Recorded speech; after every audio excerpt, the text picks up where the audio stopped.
जामखेड येथे फायरिंग करणारे 3 आरोपी गावठी कट्ट्यासह स्थानिक गुन्हे शाखा अहिल्यानगर यांच्याकडून जेरबंद.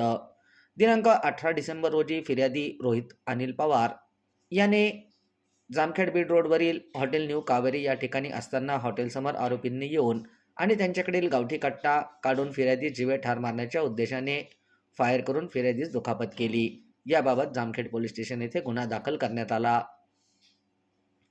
त्यानुसार पथकाने 18 डिसेंबर रोजी गुन्ह्यातील आरोपींचा शोध घेतला असताना गुन्ह्यातील आरोपी उल्हास माने हा जामखेड रोड आष्टी परिसरमध्ये असल्याचे माहिती मिळाली. त्यानुसार तात्काळ आष्टी या ठिकाणी जाऊन आरोपीचा शोध घेतला असता हॉटेल साईराज समोर गुन्ह्यातील आरोपी मिळून आला. त्यास नावगाव विचारले असता त्याचे नाव उल्हास उर्फ वस्ताद विलास माने असे असल्याचे सांगितले.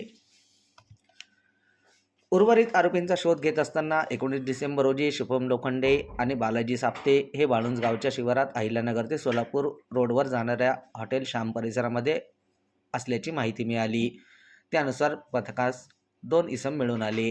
त्यांचे नावगाव विचारले असता शुभम लोखंडे आणि बालाजी शिवाजी साप्ते असे असल्याचे सांगितले.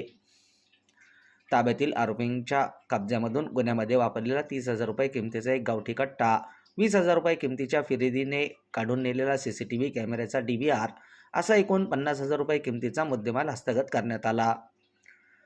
आरोपींना जामखेड पोलीस स्टेशन येथे हजर करण्यात आले आहे.